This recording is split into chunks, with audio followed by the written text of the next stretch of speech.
Ce journal vous est offert par le FPI, Fonds des promotions de l'industrie, votre partenaire privilégié pour la réussite de vos projets.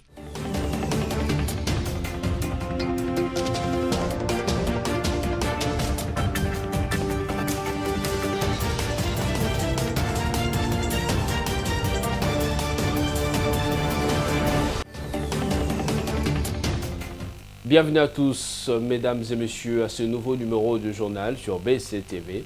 Et donc, voici tout de suite le sommaire.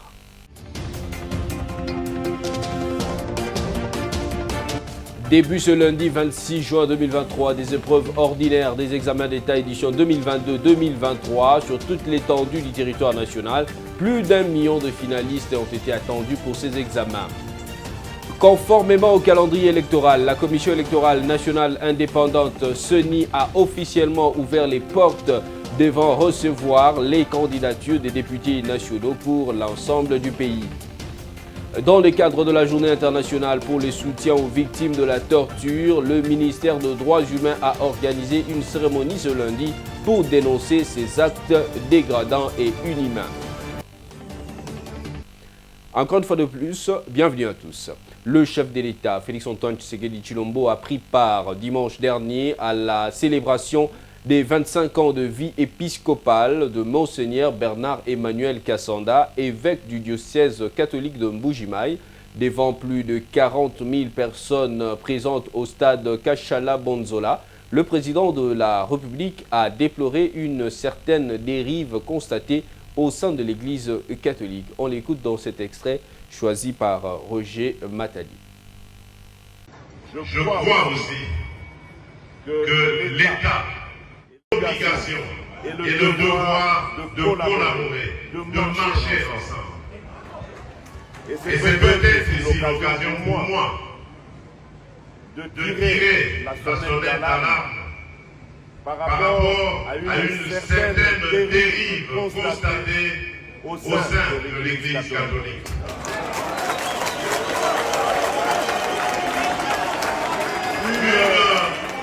Une dérive que je qualifierais de dangereuse, surtout en cette année électorale. L'Église doit être au milieu des villages. Ici, je sais intervenir, l'Église doit être au milieu des Congolais. Elle doit prêcher l'amour, l'unité et l'égalité. L'Église doit accompagner toutes les filles et tous les fils de la République qui sont en politique de la même manière. Sans distinction.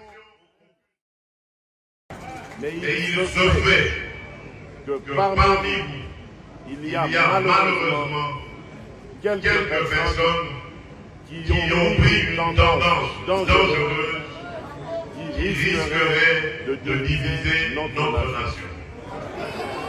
En tant que garant de l'unité de cette nation, je me sens obligé de dire que je n'accepterai jamais une telle.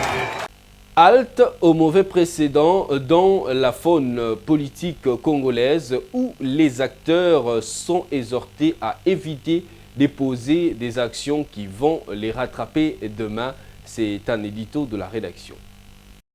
Les critiques et observations de la CENCO au terme de sa 60e assemblée plénière à l'endroit du régime actuel et la réplique du président Félix Tshisekedi dans son discours au stade de Kachala Bonzola à l'occasion de la célébration dimanche 25 juin des 25 ans de vie épiscopale de l'évêque de Mbuji-Mayi montrent combien les deux parties sont en désaccord au sujet de l'analyse du statu quo du pays et des remèdes aux principaux problèmes actuels.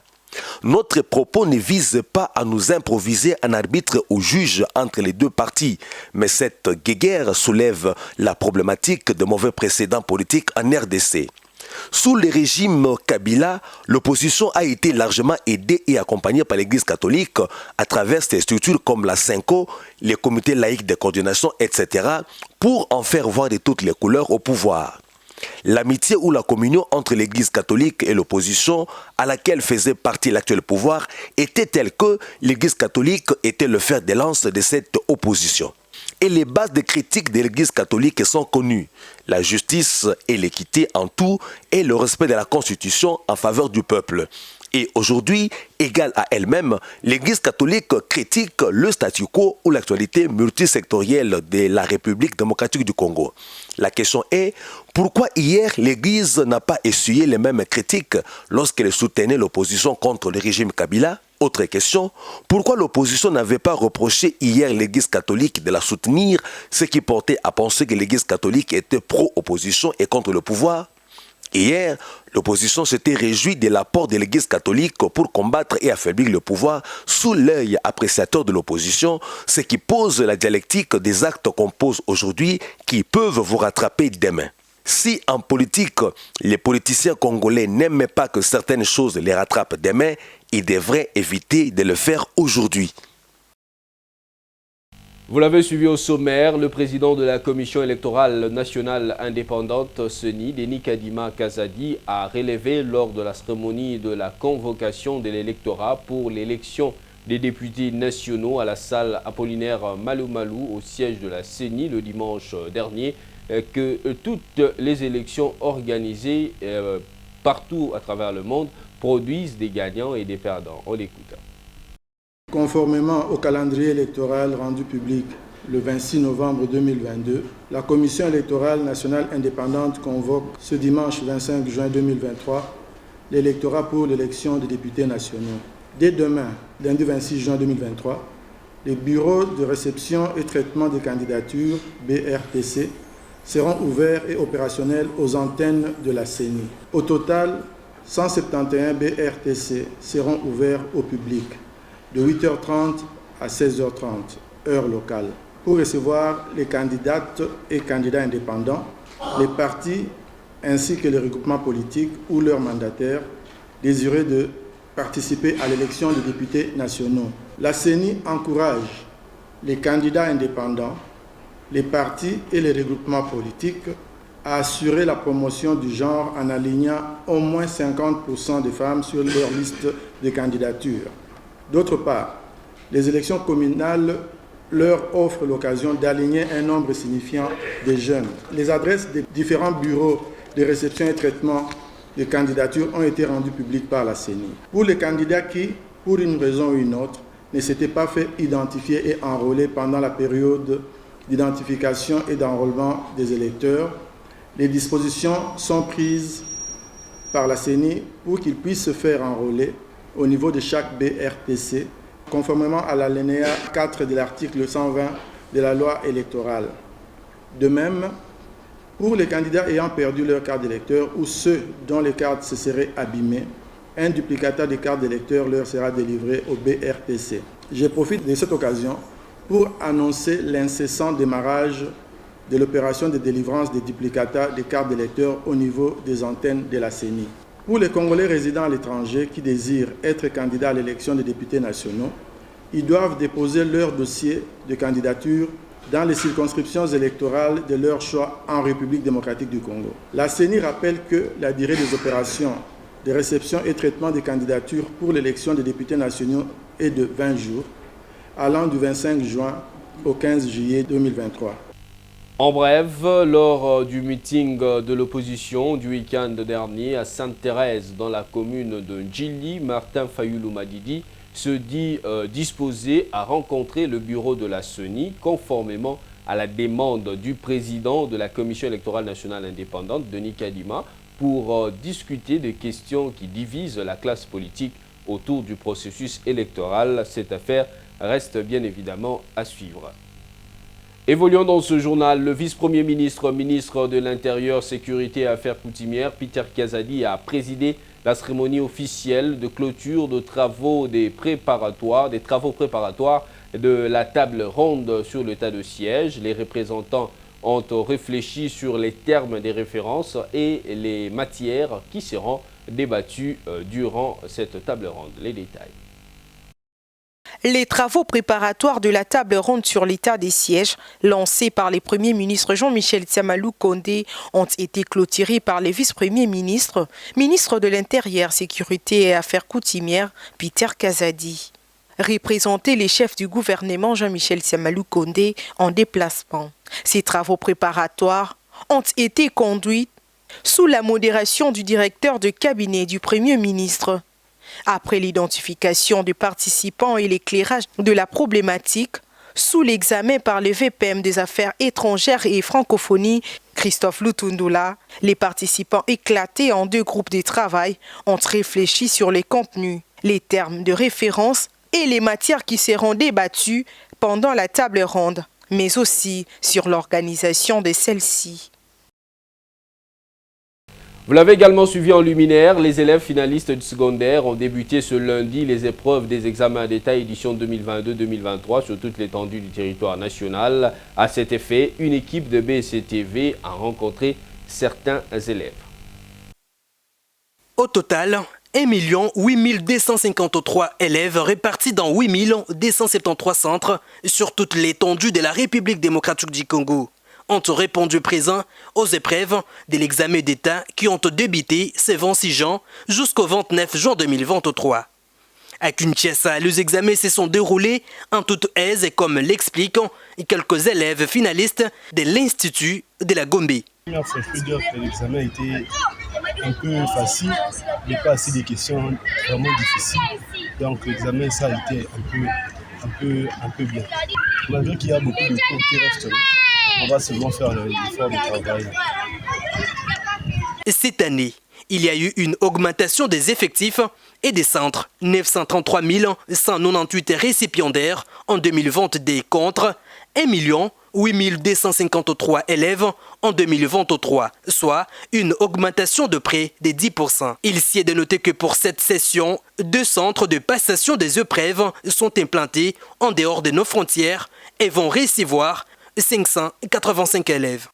Toujours dans le même ordre d'idées, cette fois-ci en Ituri, 27 228 candidats, dont 11 828 filles, ont été admis à la passation de l'examen d'État édition 2022-2023 dans cette partie du pays. Les conditions sécuritaires mises en place par l'administration militaire ont permis la bonne tenue de ce test. Le coup d'envoi a été donc donné par le gouverneur militaire et c'était à l'école primaire Bounia 1. Suivez. L'épreuve de la session ordinaire des examens d'État édition 2023 s'est déroulée sans incident sur l'ensemble de l'Ituri, ceci grâce aux conditions de sécurité favorables et de climat de paix instauré par l'administration militaire. Au total, plus de 27 000 candidats, dont 11 000 filles, sont attendus sur l'ensemble de cette province sous état de siège. La cérémonie de lancement officiel a eu lieu à l'EP1 Bounia, situé au quartier Mouzipela. C'est le lieutenant général Luboyanka Shumadjouni qui a présidé la dite cérémonie. Le premier citoyen de la province a encouragé les lauréats à la maîtrise de soi pour la réussite. Chers candidats finalistes aux études humanitaires, je n'ai pas beaucoup de choses à vous dire, si ce n'est que d'attirer votre attention à la sérieuxité. Je vous invite donc à la concentration, à la maîtrise de soi devant vos cahiers d'items. Évitez la distraction. Soyez sûrs de votre intelligence. Il n'y a rien de nouveau, car c'est une épreuve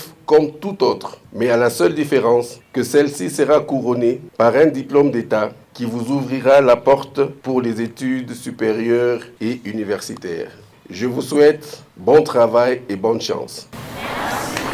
Certains candidats abordés se disent sereins d'affronter ce test national de fin d'études secondaires. Aujourd'hui, je suis en joie parce que c'est le jour que nous attendons. Je me suis bien préparée, je suis tellement en joie. Je n'ai pas peur vraiment de cet examen. On attend la réussite et on est vraiment trop fiers avec ce qu'on a préparé et ce qu'on nous a enseigné à l'école que ça va bien se passer aujourd'hui. Pour se rassurer du bon déroulement de ces épreuves, le chef de l'exécutif provincial a fait le tour de quelques centres dont celui de l'Épauville où il a motivé ses futurs cadres de ne pas hésiter d'embrasser le métier des armes. Si vous terminez ici, si vous allez à l'université, vous allez faire les cours spéciales, c'est 9 mois. Mais si vous allez directement à l'IFO, c'est 3 ans.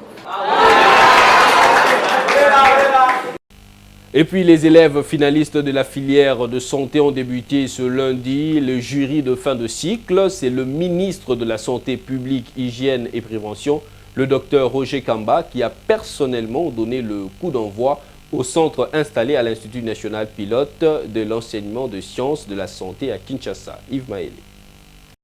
13 000 élèves de filières de santé participant à cette épreuve sur toute l'étendue de la République démocratique du Congo.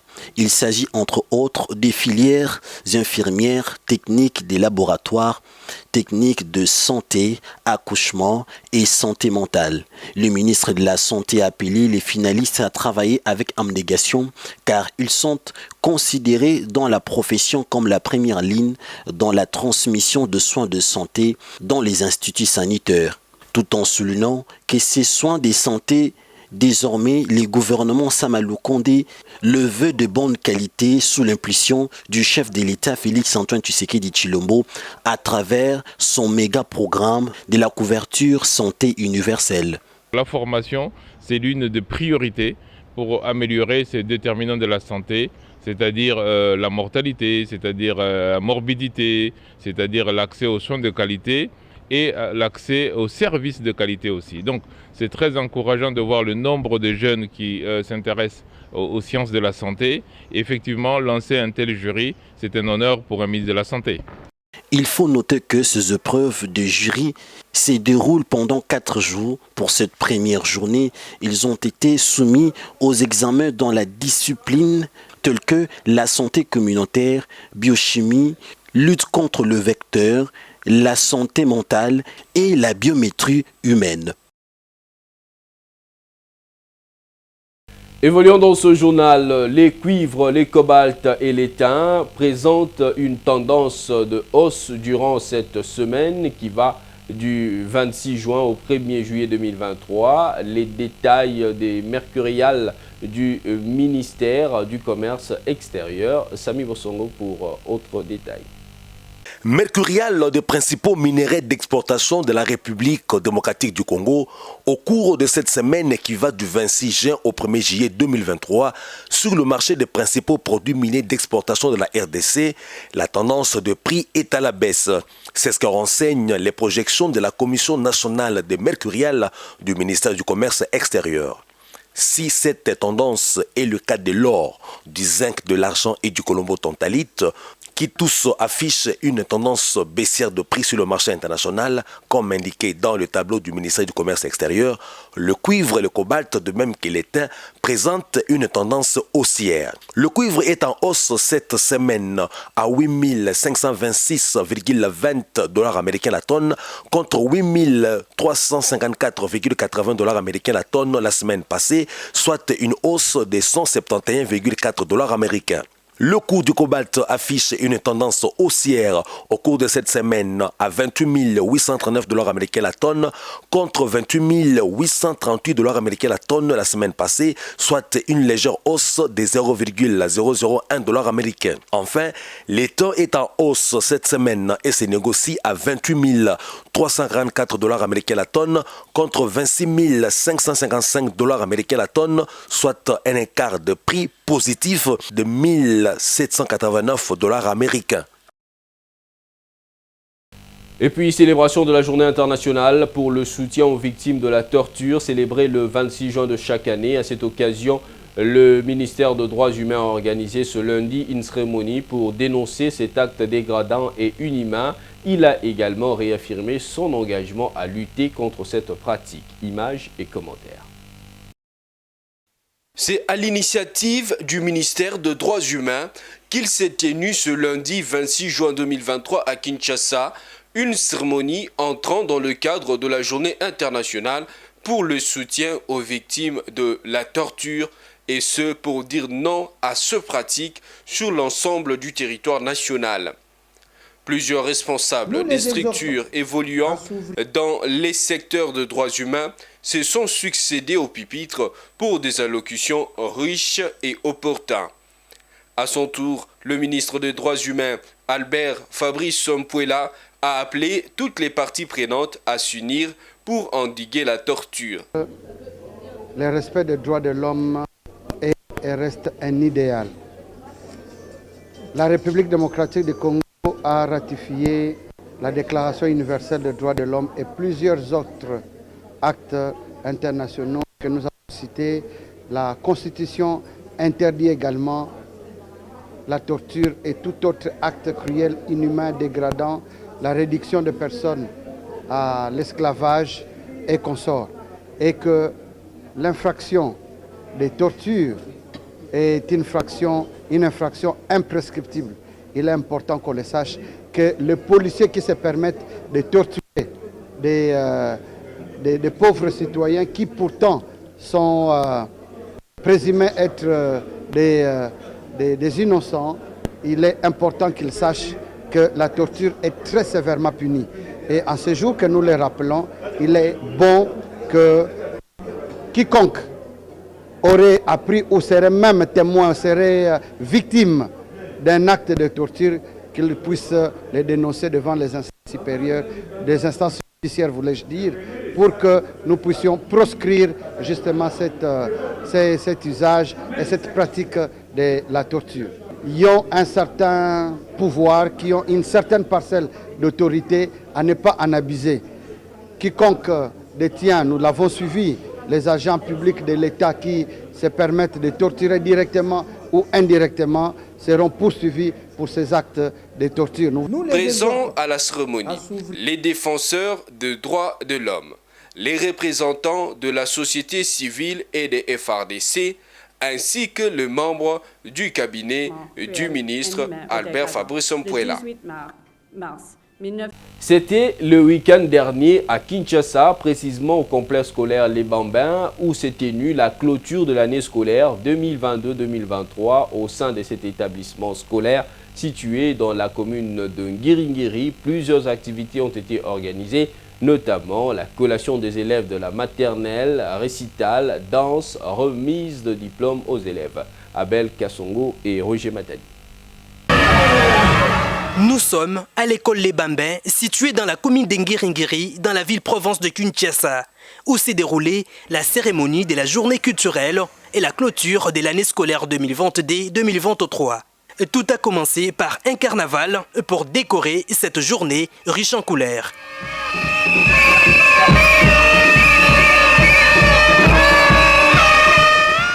Plusieurs activités ont été organisées en ce jour, notamment collation des élèves de la maternelle, récital de poèmes, danse et autres.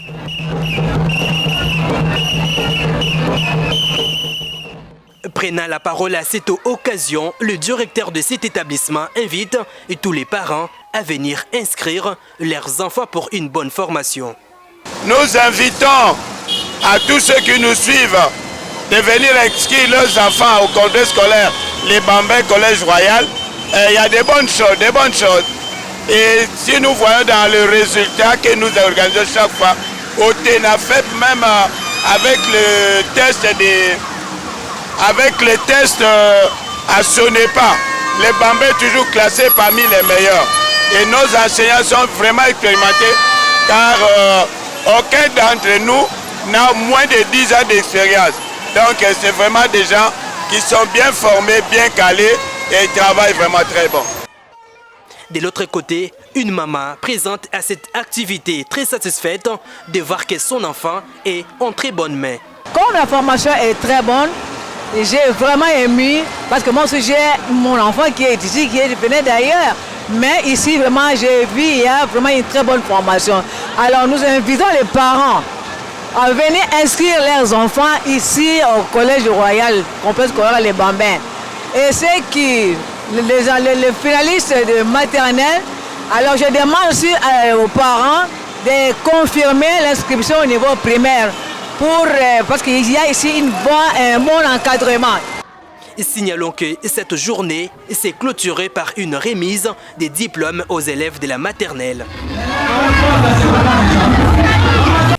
Après des élections libres et démocratiques du 23 mars 2023, l'Office de voirie et drainage OVD a un nouveau bureau syndical dirigé par Viviane Kavira qui est reconduite à ce poste alors que la délégation syndicale provinciale de Kinshasa est dirigée par Yves Moukadi.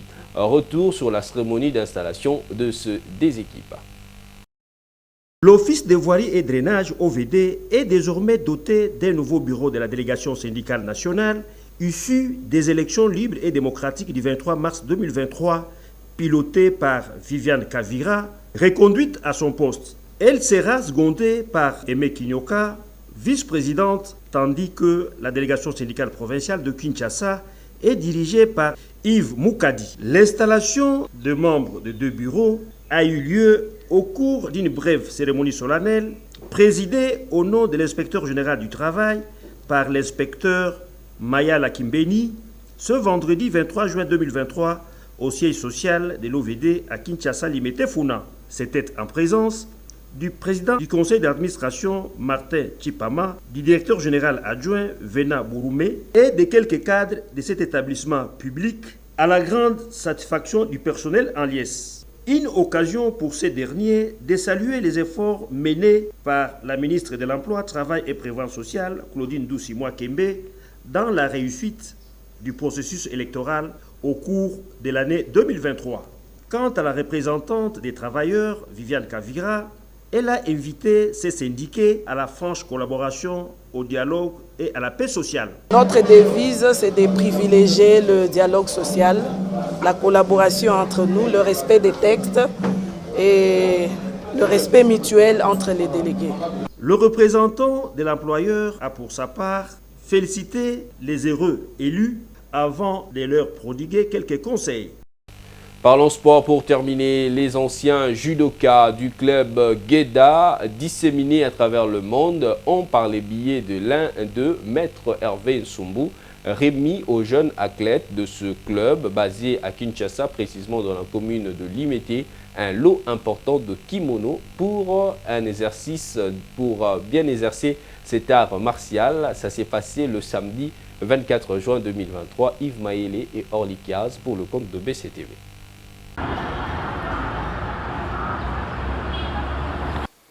D'abord, un entraînement sur le dojo en présence des anciens maîtres du club de judo Gueda les samedis 24 juin au sein de la paroisse Saint-Raphaël à la première rue Lumete. 15 athlètes seulement ont été choisis pour bénéficier des 6 premiers lots des kimonos apportés par des anciens judokas de ces clubs qui résident actuellement à la diaspora. Appelés par Maître Founi, tour à tour, les athlètes ont défilé l'un après l'autre pour récupérer leur kimono entre les mains du maître Hervé Nsumbu en présence de membres du comité. Au nom de la diaspora, Maître Hervé Nsumbu a appelé le jeune judoka à bien conserver ses tenues. Short, certains en jogging, certains en pantalon, ça lui a fait très mal. Et il m'a dit de dire aux judokas, aux enfants, qu'il ne les a pas oubliés, qu'il enverrait des kimonos. Donc on a eu des contributions de judokas d'Europe, on a eu des contributions de judokas des États-Unis, et tout ça en fait c'est la diaspora. Maître Alpha Bonzala, secrétaire général du club Gueda, a expliqué les critères des sélections qui ont permis à ces 15 judokas de bénéficier de ces kimonos. La sélection de ces enfants qui ont eu des kimonos, c'était sur base de la régularité aux entraînements. Donc ce sont des élèves qui viennent chaque fois aux entraînements parce que nous avons un registre d'appel pour ces enfants. Quand ils viennent, nous suivons toujours leur régularité. Du vive voix, l'une des athlètes, Yvette Loboya, au nom de ses collègues, a remercié les anciens judokas du club Gueda. Je peux dire que je suis fière d'être judoka et je remercie à tous nos maîtres de nous avoir donné les kimonos et je vous remercie. Cette œuvre de charité est la première, mais pas la dernière, pour les anciens de Gueda résidant à la diaspora. Mesdames, Messieurs, si vous nous avez pris chemin faisant, voici l'essentiel à retenir. Début ce lundi 26 juin 2023 des épreuves ordinaires des examens d'État édition 2022-2023 sur toute l'étendue du territoire national. Plus d'1 million de finalistes ont été attendus pour ces examens. Conformément au calendrier électoral, la Commission électorale nationale indépendante CENI a officiellement ouvert les portes devant recevoir les candidatures des députés nationaux pour l'ensemble du pays. Dans le cadre de la journée internationale pour le soutien aux victimes de la torture, le ministère des Droits humains a organisé une cérémonie ce lundi pour dénoncer ces actes dégradants et inhumains. Ce journal est complètement fini. Merci de l'avoir suivi. Restez sur BCTV. On va se retrouver la prochaine fois. Au revoir.